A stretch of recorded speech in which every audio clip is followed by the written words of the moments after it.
আজ 1 জুন, আজ আমাদের এখানে ভোট ছিল, তাই সকাল সকাল রেডি হয়ে নিলাম। আজকে আমার সাথে গেছিলো চন্দ্রিকা, কারণ সকালবেলায় বাপি মা বোন ভোট দিয়ে এসেছে। আমি একা একা যাবো বলে ওকে আমি যেতে বললাম, আর ও রাজিও হয়ে গেল, যদিও ওর ভোট দেওয়া হয়ে গেছিলো।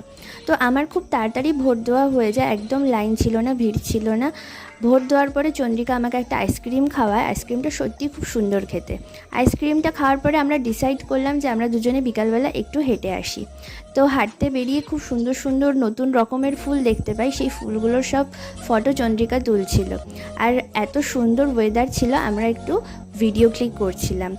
এই জায়গাটার নাম হলো লালকুঠি, আর এত সুন্দর লাগছিল বিকালবেলা, আমার তো খুব ভালো লাগছিল। তারপর চন্দ্রিকা বাড়ি চলে যায়, আর আমিও বাড়ি এসে টোগোকে নিয়ে একটু হাঁটতে বেরোই, কারণ টোগো আমার সাথে হাঁটতে বেরোবে বলেও আমাকে ডাকাডাকি করছিল।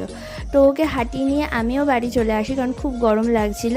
তো এই যে আমার ভোট দেওয়া কমপ্লিট। আজকের জন্য টাটা।